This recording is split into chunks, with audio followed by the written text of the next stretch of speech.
One. We're live from the farm, here from Living with the Spirit, Chiang Mai, Thailand, from our abundant transformation retreat center, where we help people to overcome any physical, emotional, spiritual blockages so they can invite more personal, emotional, and financial freedom in their life. So, Simba, who do we have on today? Yeah, so today we have on Dr. David Berceli, the founder of TRE, and we're very happy to have you here.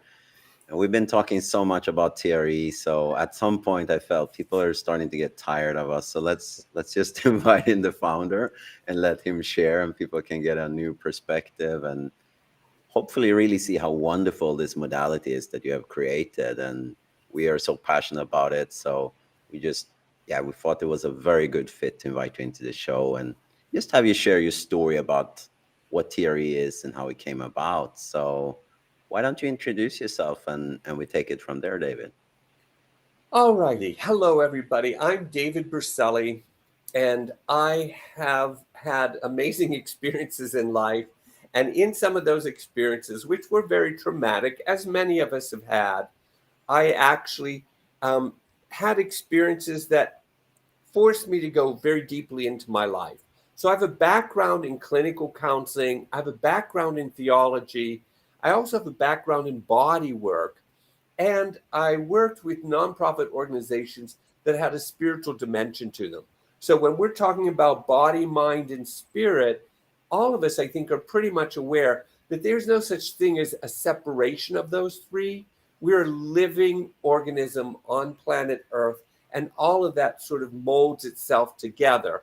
And I had some strange experiences in life and some unique ones that helped me both separate all of those things and then recombine them in a way that tried to help bring me to life. And then I tried to share that with other people on the planet of how our organism, by its very nature, continues to pulsate towards life no matter what it goes through. Wow, that's beautiful. Yeah, that's very amazing. And so if you don't mind sharing just like what prompted you to create TRE, right? Like you said, it came from your own experience. What was it that really made you go like, wow, this is something that I could put together and that could help other people? Yeah. Well, it's kind of interesting. And I want to start, and hopefully I'll end with the same thing. I don't want us to think that TRE is a technique or a method. It really is a genetic inheritance that we have as mammals where we actually tremor or shake organically. And that tremoring and shaking serves a tremendous purpose for the human body. So that's what I want to start with. I'm not talking about a method or a technique. I'm talking about the nature of our humanness. And how did I discover that at a different level? And what happened to me is I was living in the Middle East for many years, about 15 years. I lived in numerous countries, and several of those countries were experiencing war and political violence. And there were two experiences that I had there that all of us would identify with, but I was forced to see these experiences. So the first one was that when we were having maybe bombings or shootings or something like that, I would find my body constantly pulling forward into what we call the fetal position, and it would be protecting itself. But what fascinated me by this is that I never in my conscious brain ever told my body to do it. And my body was able to do it in a split second. And so I knew that something in my brain was connected to an entire pattern of muscle and fascia that could actually produce this type of response so quickly. But what I saw when I was in war is everybody did it. So it didn't matter what culture or language or religion, we were looking below all of that into the human organism. I watched the human organism trying to save itself. That fascinated me because I thought, how do we know to do this? We're born with it. And it can't be anything about the ego or consciousness because it was an instinct response. In clinical therapy, what that means is it's subcortical or below the cortex, which is where the primitive parts of the brain are, and the instinct parts of the brain. That's where blood pressure and heart rate and breathing are all located. Very primitive parts of the brain. Well, this movement towards a fetal response is quite primitive. Now, every one of you knows this because you've heard a loud sound and you ducked, even if it was playful and you were joking or you were at a party or something like that. We duck. But we all know that. But it wasn't until I was in war that I asked the question, how do we do that? Why do we do that? See, so that was the first observation I had, and I was very curious about it. The second observation was either before, during, or after a bombing, many of us would shake. We would shake out of fear. Now, everybody here knows this same experience too. If you're afraid and you're giving a lecture, maybe your voice will quiver or your jaw might quiver or shake a little bit. If you're holding a piece of paper and you're nervous, you might see the paper shaking because your hand is shaking. Or if you're standing up in front of a huge audience, you might find your legs are shaking. Now, all of us know that shaking. Even playfully, if you're getting on a roller coaster, you might get scared and you might start to shake. And certainly on the roller coaster, if it's frightening, or after you get off, and you all joke and laugh and say, oh my God, my body's shaking. This is wild. So we all know the shaking thing, but it wasn't until I was in war that once again, it happened in such a repetitive manner that it drew my attention of how does our body do this, number one, and secondly, how does it know when to start the shaking and when to stop the shaking? That fascinated me. So I ended up putting both of those two questions together, and I worked with a friend of mine who's a neurosurgeon, and we kind of figured out that the shaking happens automatically to the human body when there's a large increase of adrenaline in the body, and very quickly. So if you're in a car accident, as an example, even if it's a minor one, nobody's injured, you might be nervous and get out and try to get your driver's license out to show it to the police, but you find that your hand is shaking and you're nervous. And then when you go home, you either start to cry because that's another discharge of the body, or a little bit worse, but I've done it. Let me have a glass of wine. Let me calm down my nerves. See? But we did draw the relationship that there's something wrong with my nerves. They're overexcited and they need to calm down. But the tremor mechanism is itself calming down its own nervous system. So what I discovered is that our whole body, we're a living organism, okay? Don't say body and mind or something like that. It still splits us up. We're nothing more than a complicated amoeba, really, but we pulsate, okay? And so when our nervous system gets too high, by the very nature of that, we tremor because it does two things. It moves the structure, the physical structure of the body. It actually shakes it. And in that process, it's calming down the nervous system. How wonderful are we as a living organism that built right into us, genetically encoded, we know we will need this mechanism during life. And we have it available to us. So the nervous system actually, when it gets too elevated with adrenaline, it naturally begins to shake itself and calm back down. The shaking helps calm us back down again.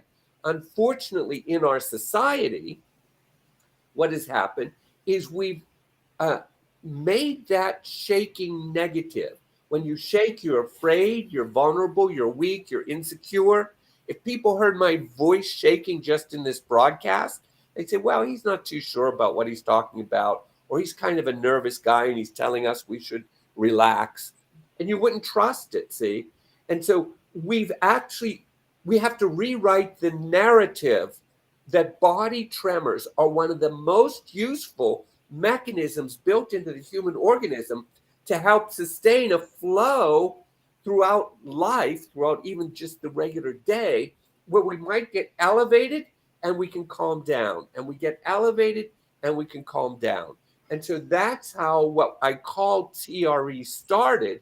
It was trying to introduce people that this mechanism is genetically encoded in you. And for goodness sakes, you should be curious enough to figure out why it's in you. See, so when we say we're going to teach you TRE, what we're really doing is trying to invite you into exploring your own body and using that tremor mechanism in your body to see what advantage it has for you. If you don't like it, you can stop it. That's fine. But you should explore it, just as you're exploring a healthy diet and a healthy lifestyle and a healthy spirituality through meditation. Why not explore a healthy nervous system? See, and that I think is invaluable contribution for what your programs are teaching people.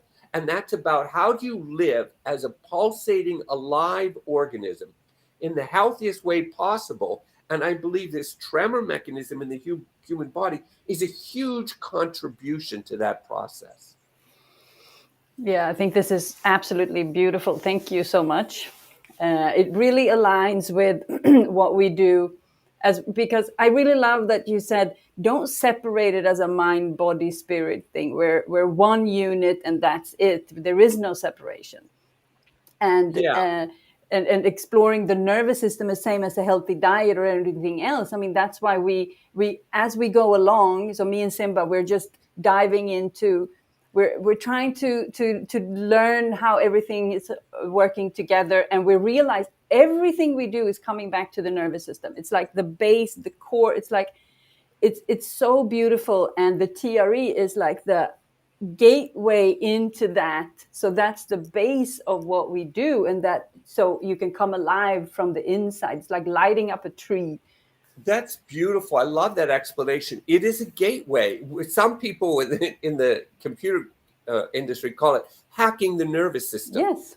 We can actually access the nervous system. And what's a little bit of a confusion for us is we've gone up into our head with psychology, and we think we're accessing the nervous system from the cortex down. And I'm saying, no, you can access that nervous system in a very raw, natural human way from the body up. Because the problem with us is, first of all, it's very hard to activate a tremor mechanism by thinking about it. The human organism does it simply, as you both know. But secondly, and we know this too, is that once the human organism activates the tremor mechanism, it almost has a mind of its own. Yes. It travels through the structure of the body to places that we don't even know we have tension anymore. Yes. For reasons that we don't even know why we have tension there anymore. Yeah. And it's uninhibited. Its whole goal is just to release. It knows that the tension patterns still stuck in us are actually killing the organism, Yes. reducing its state of health. And so it doesn't care that this was from 3 years old when I was, abused by somebody. That tremor mechanism pushes through there and says, we don't need it anymore. It's still killing us after 30 years later. If we want to pulsate towards aliveness, we got to go through this one. And so it uninhibitedly just moves itself towards aliveness. Mm-hmm. Yeah, I think it's amazing. I feel it's such an incredible, I mean, I don't even want to call it tool, but mechanism that you can access. And so for me, I can go in, I can feel that. So I come to a point where I can feel that I have attention. I can feel it. Yes. And I can read my own signs that the body is trying to do something. And I can just go in there, and then my body starts to tremor, and I can access with my intention and with my awareness. I can go in, and just last night I could access shame that I had, and then I had like 10 minutes of some sort of release. I used my breath. The body was doing the work itself, and I was like this, and I was like, wow, there went a couple of years of shame. Yes, that's Bye-bye. exactly true. I love that because it's true. We're carrying stuff from even some people from the womb, honestly, because I've seen that coming out with this tremor mechanism. So we're carrying things we don't remember, we don't know, etc. But as we release, little by little by little, it's almost like it's going down layers and layers and layers. Yep. And it's finding things deep inside that we would never get to cognitively. No. Because we don't even know they're there. Yeah. And cognitively, the ego still says, I'm not going to tell you, but I'm not exploring that place because that frightens me too much. Mm-hmm. See, and so the ego would never allow that to happen, whereas the body goes, oh, we got to get rid of this. I want to bubble towards aliveness. Yeah. So the body has a completely different sort of process or desire in life. The ego's desire is to protect you. The body's desire is to bring you to life. Yeah. So it's kind of comical how they play back and forth like that. Eventually, the ego loses because the body will always win because eventually it teases the ego into, wow, this was pleasant. I like this. I feel better because of this. And so then the ego slowly starts to let go and gives the body permission to go places that it wouldn't do otherwise. Yeah. I also feel that it has a lot to do with like expression, because as I go deep into like my feminine energy. I feel like that is coming alive. I come from the corporate world, and I come from previously also like a more tough, more like gangster lifestyle in my younger age. So I was super tough. I was black and like tattoos and I feel like I'm also coming alive with the softness as I'm starting to feel more safe. I feel like the body is opening up. I have more space. And my trick is to go where the pain is. I go to where the pain and the stiffness is in the body. And then I know that there's something there. And then, as you say, the layers, it's just opening up. Something it's like a jewel inside that is just starting to glow and come alive. And with that comes the life force, like letting go of fear blockages, belief systems, what I think is possible for myself, for others. It's just expansion. It's just so cool. I think it's very interesting. Your words are beautiful. When we think of the human body, we should think of ourselves as a pulsating organism. That's all we do. We pulsate. But when there's fear, that pulsation restricts. See, and so we have all these restricted pulsation patterns all over our body. And then that tremor mechanism goes in there, and all it does is open it up, like you said, from the inside out, which is very different than me giving a massage therapy to somebody or a massage to somebody. It opens from the inside out, and all you can feel is it's restoring pulsation. And then you feel so much better, and you say, I didn't even know I was tight there. And I love the fact that you brought up the feminine, because males and females both need to balance each other out in terms of masculine and feminine energies. However, what I saw with women, and I see this a lot, think of this, even if a woman hasn't been abused, in many of our cultures around the world, there's a lot of sexual shame, inhibition, and fear. The way men are trained to stare at a woman's body, as an example, in a lustful manner. They may have never touched you, but that still has an effect on how you hold your structure in a protective pattern, even though you're unaware of it. The other thing that I found too, go ahead. You were going to say No. Yeah. Okay, one more thing, and then you talk about women, because I like this subject. The other thing was, I can't believe this, how many women, when they're tremoring and the tremor gets stuck in the tops of their legs or in their pelvis, my first question is, did you birth a child, and did you have difficulty birthing the child? 100% of the time it's yes. Did you have a C-section? Yes. Did you have a hysterectomy? Yes. Every one of those interventions in this pulsating human organism somehow contracts that structure, particularly in the pelvis and the lower back, and it needs to be restored to pulsation again. I'm telling you, I've seen this a million times with women, and it's like, we've got to get this to the female organism, because it goes through things that the male organism doesn't go through. And it needs to be restored. And I think that's where I think it also helps restore the femininity, the softness, being in touch with yourself as woman comes from the womb, from the pelvis, just as much as For men, being in touch with their pelvis and their genitals helps them become man. Being in touch with it in a healthy way and not in a way that causes so much constriction that we're completely cut off from our sexual identity. We're not grounded in it, and then that makes us act out in a manner that is not healthy in terms of sexuality or femininity or masculinity. Yeah. This is very, very interesting, because it's exactly what I'm working with for myself at the moment, or a couple of months back, when I realized that my connection to the womb was not there. So I started to work with a woman to connect with the womb. And I mean, I've been doing a lot of work. So as soon as I found that connection, it's just boom, exploded. And I used the TRE to really start to open up those channels. And it's interesting how you mentioned the sexual environment in society for women, and I can feel that it's just coming off. It's just layers and layers and layers of protective shields that I didn't even know that I had, that came from that came from the pelvis. And the hips are tight, the pelvis is tight, the lower back is tight, my kidneys have been struggling, UTIs,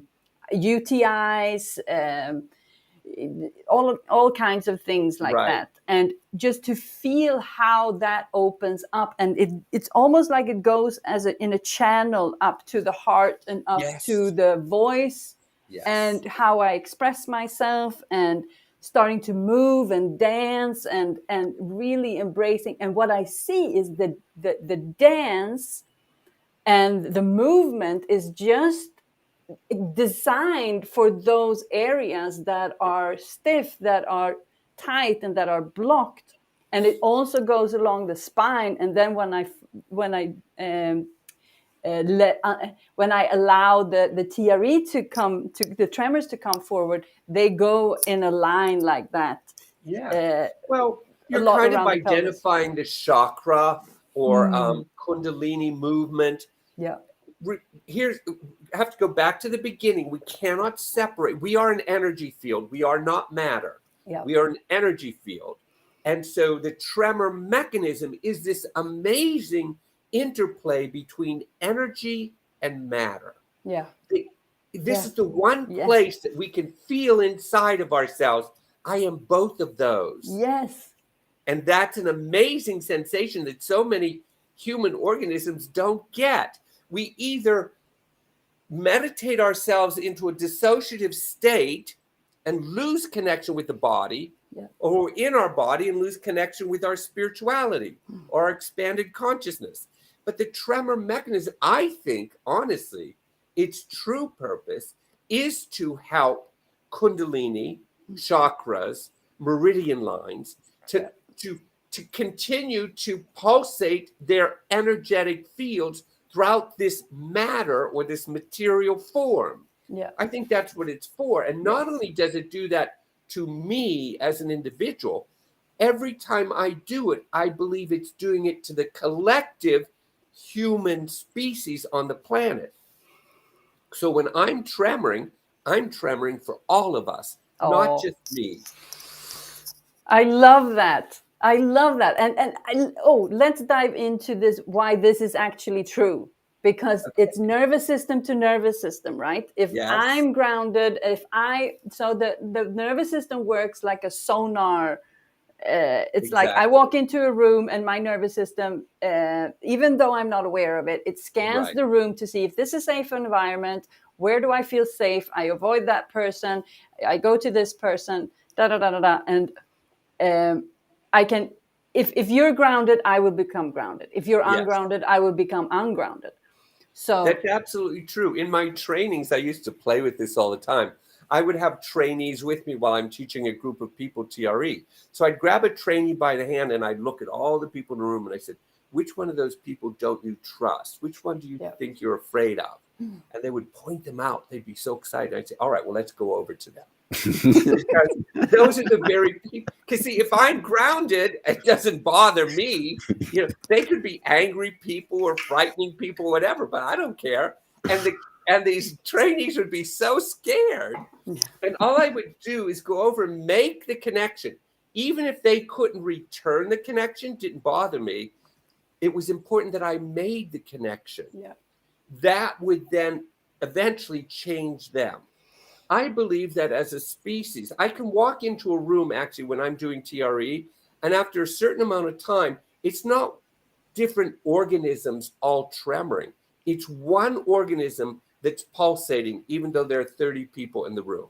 Yeah. You both shake your heads, yes. I bet you've both seen this or felt it. And sometimes you can almost observe that this organism of 30 people has become one. Yeah. And that's what this tremor mechanism is designed to do. I think we've really missed it. This is invaluable for our species to become united as a species. And seems to be a big secret on the planet.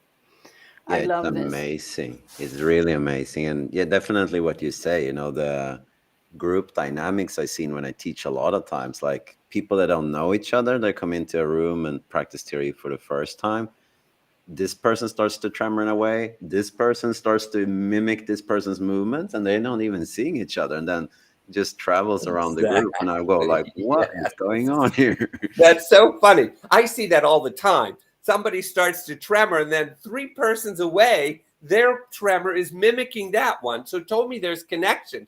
But even sometimes I'd be working on somebody, and just as I would release their neck, the person next to me, their neck would release. Yeah. So I knew that there was communication going on at a much more refined level than just human bodies vibrating. It goes way beyond that, because I believe that the tremor mechanism ultimately is a connection to an energetic field. That's what it is. Yeah. And so when we activate it, no different than meditating together in a room, we're activating something collectively, even though we might be doing it individually. We're accessing a very primitive connection of our species around the planet, and we're hacking into it, and then we're enlivening it. We're generating it stronger, and then we actually benefit collectively from that experience. Yeah. And that's what I found so beautiful with the TRE provider program, that of course it's about learning the exercises and getting the tremor starting. But for me, that was just something that I learned, and I already knew how to do that from doing it with other providers and stuff like that. What I found was the main thing was I need to know my own nervous system, because if I'm holding space for someone else and I don't know my nervous system, I haven't worked through my own nervous system. And if they are talking to each other, how am I going to help someone if my nervous system says to the other person's nervous system, I'm not safe, Right. I'm not grounded? And as Simba said, like, how are you going to guide someone out of the blue zone if you're in the blue zone? Right. That's not going to happen. So, and that's what I think is so beautiful with the program, that it's about you as a person. So for me, it was, I saw Simba do it and his magical transformation. And then I was like, I want that. So, so then I did it for myself.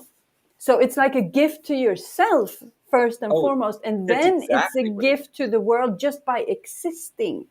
I say, like, becoming the provider and teaching others, that's like the last priority. It's like, first you give it to yourself, then you become a better parent, a better leader, a better, whatever, a co-worker, friend, husband. And then you also have this magical tool that you can combine with everything else that you're doing.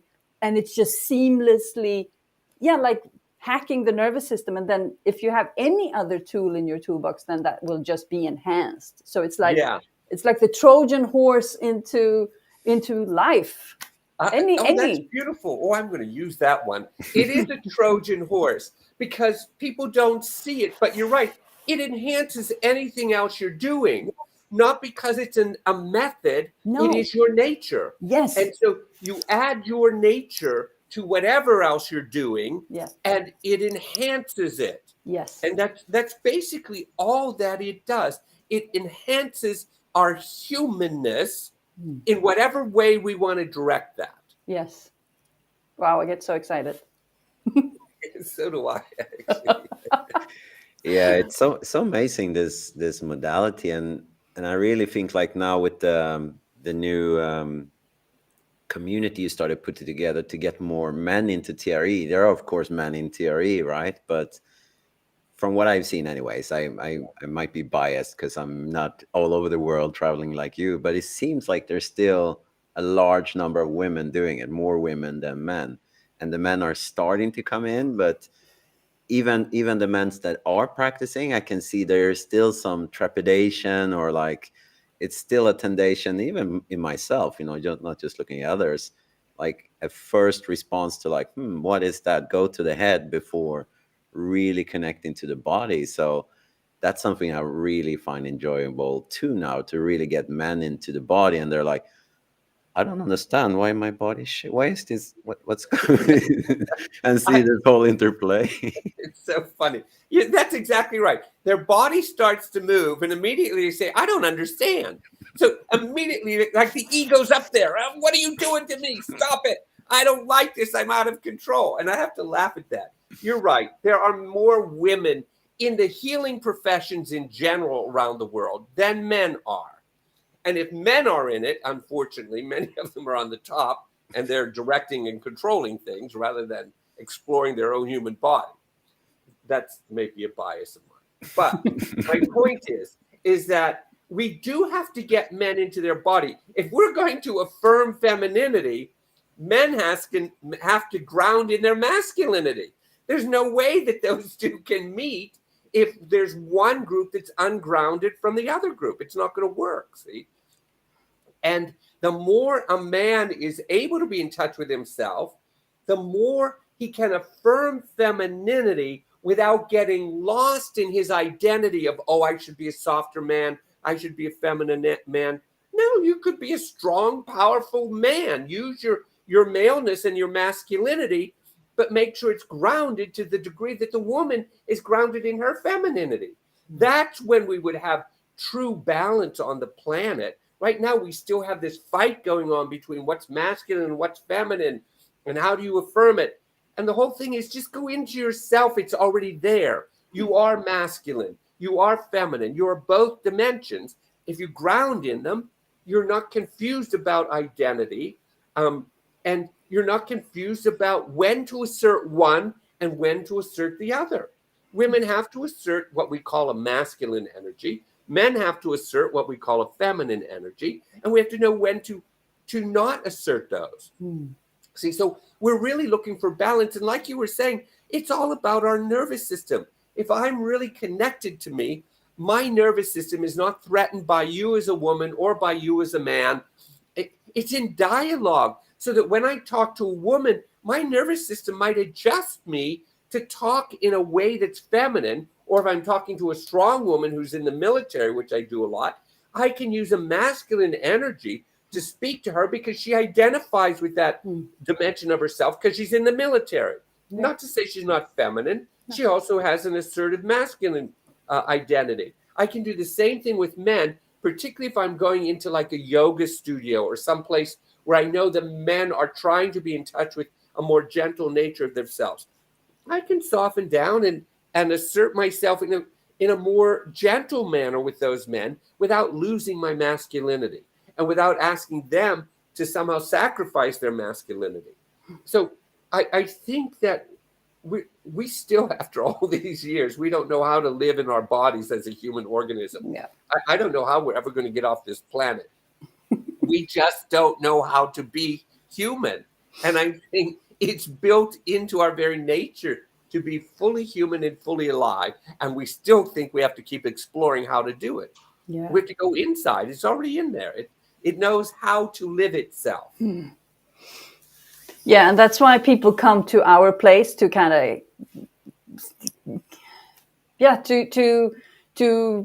to find a space where it's just nature. There's no interference. Yeah. It's just just to detoxify, everything, and come back to the root cause of what's actually going on here, and to help them to navigate back to this place in the self where the truth is, and everyone has their own truth. I mean, that's like Living with the Spirit, our company, that it's about finding your own connection to your spirit and the larger spirit, whatever that is for you. It could be your intention, it could be God, it could be universe, whatever it is for you, and then fly off from there wherever you're supposed to go.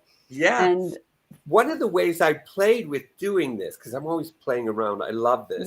Once we have the human mechanism in there, that tremor mechanism, we can enjoy exploring how to use it in its most beneficial ways. But oftentimes I would have one person sit and watch another person tremor, because the visual of that informs me of my own self.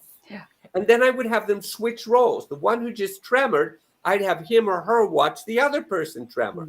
And then all of a sudden, they're both down at the level of human organism, and they're establishing a relationship that's completely different than from in their brains with one another. And I found that playing back and forth like that, getting two women to watch each other, getting two men to watch each other, then a man and a woman to watch each other, all of that can be played with, because all of that is what we need to grow in and be more comfortable in.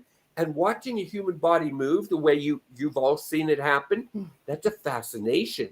It's curious sometimes, it's frightening sometimes, it's laughable sometimes.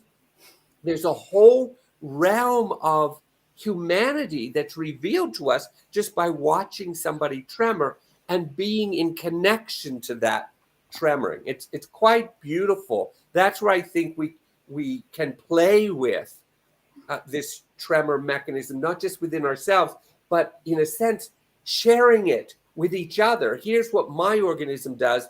Here's what your organism does. Let's talk about that. And I use that a lot with couples, because I'll have the husband and wife, or the partners, male, female, whatever.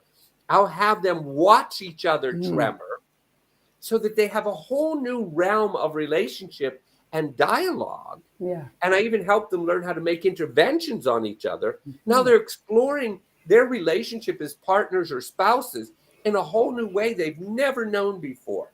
So it adds another element into the relationship. Sign me up. I love to do that. Yeah, it's fun. It's really fun, actually. That's very interesting. So the biggest gift the couple could do to each other is to do the TRE provider training together. I think it's a huge gift. Not if they don't even have to do the training together, but if you just have them tremoring in the same room, do a workshop just for couples. Have all the men watch their wives, or whatever tremor, the wives watch their husband, or if you're doing gay and lesbian couples, just have them, each partner watch the other one tremor. Then just have them sit up and talk about it. What did you see? What did it feel like? Did it make you afraid? All that sort of stuff. Did it feel fun, exciting? Very interesting. Play with this in many ways. Yeah. I feel like a Christmas tree with ideas now. Just Good. really open things up. Yeah. So one thing that I also find interesting when I explore my own tremors and my own system, my own body, is that the tremors are also so much more than just tremors. There's so many other bodily sensations, and I can feel like it's so I've had a lot of thyroid issues, so my temperature is like up and down, and I feel like this pulsating heat that comes, and I feel like when I go into it very deep, I can feel like it's connected to anger, and that it's connected to other sort of emotions. And can we talk a little bit? What's your perspective on that? Okay, just so let's go back to the basics. A human organism tremoring. All it's trying to do is free itself from any limitations that we have imposed on it or have been imposed on us. So that's fear, anger, hatred, rage, whatever. All those things, they're imposed. And every time they're imposed, the organism constricts a little bit, and it might constrict just in certain areas of the body. But all of those constrictions collectively will cause things like thyroid problems or kidney problems or gastrointestinal problems. We can't help, but when we squeeze this organism, it's going to suffer. Yeah. What happens is it will manifest itself in a way that we think, oh, well, that's the problem, where something else could really be the problem, but it only manifested in the weakest part of the body, which is the kidney or something like that. Okay. And so the tremor mechanism doesn't care about any of it. It just cares about getting away any restriction that it has in itself. So it can, remember, once it restores this pulsation and it's reducing stress, it's reducing tightness in the tissue, which is reducing the stress level, the immune system automatically rises. You reduce stress, you increase immune function. Yeah. See, so it's not trying to increase immune function, it's trying to take away that which is inhibiting the increase of the immune function. Yeah. And that's why you get all these different changes.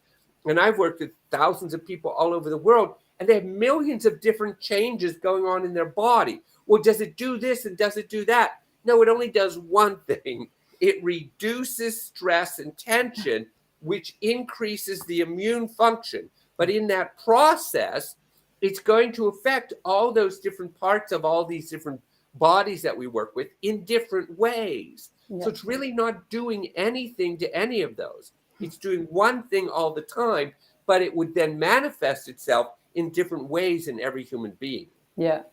So when I work with people, I feel it's very important to, and this really helps with that, to make people understand that it's a process of coming back to life, and coming back to life also means start feeling things. And when we start to heal, it's like a machine coming back to life, like tick, tick, tick, tick, tick, tick, tick, tick. Yeah. And things start to move, and then I have old pains that comes back to life, like I healed this years ago, you know. Yes, people I hear say, that all no, the time. I don't want to continue do this because now I got this thing back. And like, no, it's not coming back. It's actually healing. It's like moving. Yes. It's pulsating. It never did heal. That's No, exactly right. exactly. It never healed. I get a lot of people with sports injuries. Well, that was from a ski accident 12 years ago. Why is the pain coming back? Because all you did was cover it up with a strong defensive muscle pattern, but you never healed what was underneath. And now that that defensive pattern is released, the body gets a chance to now heal, and it feels the pain, which is the initial part of it saying, I got to let this go. I got to restore it. See, and that's the problem, is that the minute people get an injury from years ago, they think, oh, this has resurfaced the injury. That's an impossibility, because if they healed it, the tremor mechanism would find nothing. See, the fact that it's there tells us it didn't heal, and the tremor mechanism is showing you that didn't heal. I still have it. See, and so we have to help. We have to re-educate people, honestly, and it's hard, because you're right. They don't want to. We don't want to feel. I don't want to feel pain. I don't want to feel the hurt. I don't want to feel the anger. I don't want to feel. Well, you might as well just say, I don't want to come alive. So stop trying. If that's your decision, then just go sit out in nature. Well, don't sit out in nature, because you'll come alive. So you're stuck one way or the other, really. I mean, that's what I find beautiful also. Like, it's a choice, you know. It's a choice to come alive. And I mean, that's what we say when we teach people. Everything we say is suggestions. You take whatever you feel is good for you at the moment. Do whatever you want with it. Yeah, for all of us, coming alive has to be done little by little in stages. We can't do it all at once. I can't take somebody who's had 12 years of sexual abuse or something like that and then open the pelvis immediately. I mean, the amount of terror and rawness in that would not be kind to the person. But if you can think of, all right, just if you could just pulsate a little bit more, if you could feel the terror just for a second and then go ahead and contract back up again, that's okay. And then maybe next week you'll feel the terror a little bit more. And then you contract up so that they can work with that pulsation and slowly come towards aliveness is a far better way, because I think it's more respectful of the psycho-emotional and sort of physical as well as spiritual aspects of coming back alive after we've had years of fear and defensiveness. We don't have a right to punch somebody and force them back into life. It'll never work. The organism will just contract back up again. Yeah. So you're right. Inviting people, offering suggestions, you're really speaking, in a sense, the language of an ego, but the human organism is also receiving, like, okay, I'll just pulsate a little bit today. I won't go so deeply. I also experienced that the body, there is, I mean, for some people, for myself, when I started to realize this a couple of years back, then my body's just like, okay, we're going for this. I'm coming alive. I'm doing it fast. I have a mission. I don't care if you suffer. We're doing this. Hold on to your hat. It's a train. It's a ride. We're going on it. And I'm like, okay, you know. That's the Marine attitude. I work with lots of Marines and lots of Navy SEALs. If you don't punch them into aliveness, they don't believe that you can do anything to them. Yeah. So when they come to me, it's like I'm their last resort. They say, prove to me that you can make me come alive. But when you do prove it, it's like, I'm going for this thing. And they do the same thing. They open up, but also they're ready. They made that choice. Yeah. And so the organism is saying, all right, if you're all set, I'm all set. We're doing this. Yeah. And it moves like that. So that's a perfect example of some people have to move more slowly because they're not yet committed. They're still afraid. And other people say, nope, I'm done with everything. I am moving. Yeah. I am getting out of this. I'm breaking free and I'm doing it now. Yeah. A lot of the people who come to your place are doing it for that purpose. How many years they've been holding into their lives saying, this is it. I'm done. I want to come alive. I'm coming to you.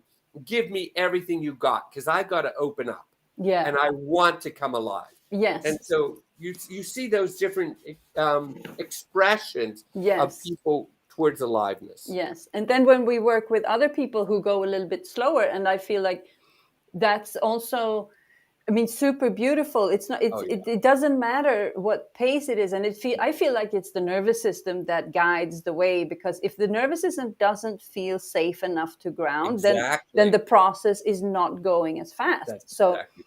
I mean, what we have to do here is so we have a setup, but everything is individual also, because it is the follow the organism.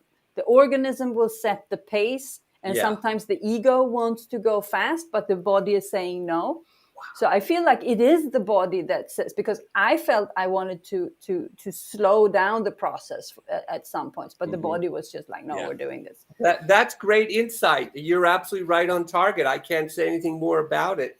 It's like, and the two of you are grounded enough. And here's the whole point. Your nervous systems are regulated enough that you can, and they can feel it. You can let them explode if they need to, and their body is ready and you can handle it. Or you could tiptoe gently. Yeah. And then they open actually faster because they're sensing there's safety. There's deeper safety than I've ever had before. And they actually can begin to, in a sense, blossom much more easily because the safety has been established. Yeah. And that's what a lot of people say. Like they come here and say, wow, I understand now what it means to feel safe. It's the first time ever that I feel safe and with other people, and that I am received with kindness and no like pushing or I usually say there's nothing you have to do now. It's like, but then sometimes when they get out of this environment, the nervous system starts to become contracted again because they go out to another environment. Sure. Well, it's really sad what you say, but it's the truth of this planet, unfortunately. People can come to you as an adult and say, this is the first time I ever felt safe. How sad. We should cry that our human species is living like that on the planet, that we have people in their 30s and 40s and never felt safe. And I believe that's true. But you're right. And this is true also. We help them open up and pulsate and get in touch with themselves. But when they leave, they are going to have to contract up a little bit because they're living in an environment, again, that's not safe.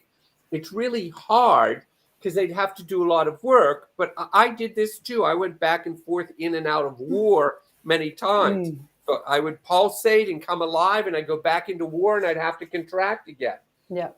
But even in that process, I learned, okay, I can do that. Yes. I can contract if I need to, because I don't know when I might need that tomorrow. And my body can do it.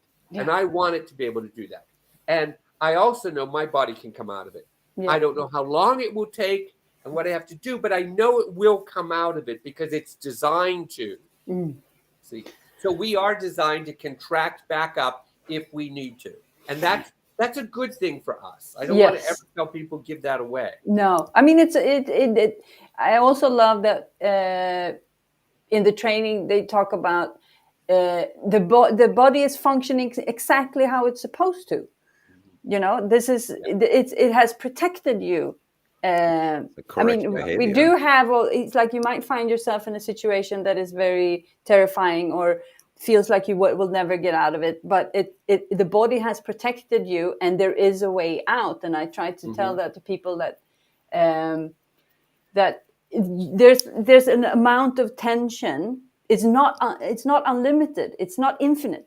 There's only a certain amount of tension. So if you keep going, it will release. Yeah. So there is. It's just there is. It's not. Yeah. Yes. It's like you have a bucket of shit. You just need to. Exactly right. It will eventually be empty. It will run out. Yeah. Yes. Yeah. It's so funny. Right now I'm working with both Ukrainians and Russians because I've lived in enough war. Nobody's a winner. Everybody's a victim of war. Yeah. So I'm working with Russians and with Ukrainians. And it's fascinating. If you didn't know what nationality they were and you were just looking at the human body, you would see exactly the same thing. Yeah. You'd see the human organism had to contract for whatever reasons of war, whether you're the aggressor or the victim, doesn't matter. It's still a contraction and it's still unpleasant. And then they pulsate back towards aliveness. Yes. And I used to do this with Palestinians and Israelis too. I'd have a Palestinian watch the Israeli tremor, then I'd have the Israeli watch the Palestinian tremor, and all of a sudden, nobody was Israeli or Palestinian. We were all pulsating organisms and human bodies trying to come back to life. So it really sort of neutralizes everything when you're seeing a human body struggling to come back to life. And the language too, I find, is very different. Like I've noticed it when I teach sessions, but I saw it first from your YouTube videos, when you just might offer a suggestion and the mind hasn't caught up with what you're saying, but the body's already responding. The body's already, it's like, maybe you can relax your legs, and then the leg starts to shake already, right? So there's really this consciousness, I would say, of its own, that the body really has its own personalities, its own quirks, its own, like you talked about, like maybe agenda or purpose. And it's really fun to see that when you start to mention it and address it. You just give it, like, it's okay for your body to do this. And they're like, I know. It's like, I'm not talking to you, mind. I'm talking to the body. And the body just starts to have this big response. And it cracks me up every time just to see that communication. I know. Isn't that funny? We're working with something kind of serious, but it's absolutely playful and loving and fun and funny at times. We can be serious and gentle and all that sort of stuff, but the human body just keeps pulsating through anything, actually. And it's a pleasure to engage with the body rather than the ego of the person. So many times I will say to them, all right, your body's going. I could sit and have a cup of tea. I don't need your ego. I don't need to talk to you. Your body's doing everything right now. I'm just going to sit here and watch because your body's doing it all right now. And so I tell people, I used to tell this to military all the time, go home, lay on the floor and tremor and watch TV, because that'll keep your ego entertained with something else and give your body complete permission to do what it needs to do to come alive. And it worked for them if we distracted their ego. And so you're right. When we're watching the body or even talking to the body, it's a completely different form of communication than talking to a person's ego. That's beautiful. I feel like if you can go in tune, so we can tie it back to the fact that when people leave here and they go out, they can use the connection to the body to allow the body to communicate. This is not healthy for me. This is not good for me. We need to change this. We need to change that. But the mind comes in and says, "Oh, it should be in this. I should be able to function like this. I should be able to do this. It should work like this and this." But the connection there, and allow the body to tell you, I need to change this, I need to change that. We need to we need to get another job. We need to it's like exactly. And there is a real complication, but we've created it in our social society. Yeah. When we were more earth-based people, as an example, yeah, we lived more in function with the living organism and with the earth. yeah. And we've become so divorced and separated that we actually don't know the organism in which we're living. And then this is where we make that split. We actually drive the organism to its death many times. Yeah.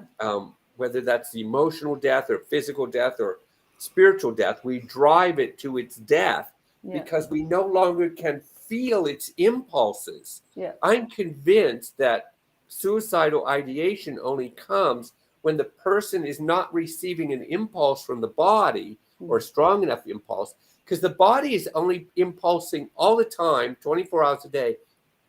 I want to live.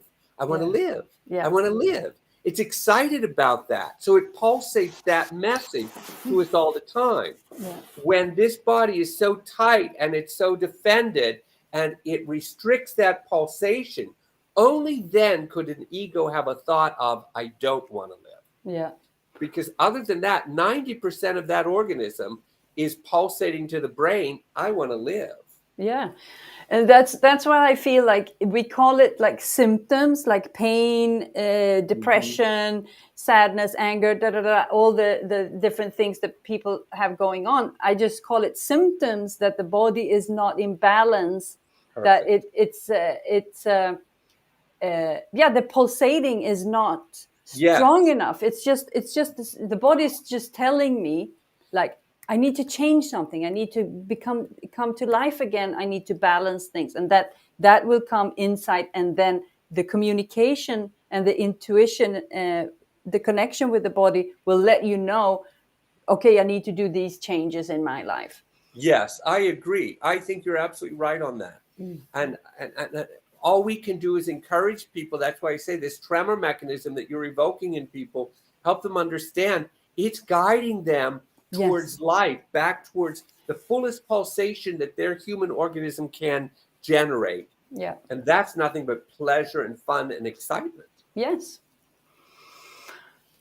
All right. Maybe that was right on the money. 1 hour. I mean, this has been an absolute pleasure. Yeah, amazing. I felt like I was in a lecture. I was like, oh, I have to ask something. I was just sitting back enjoying.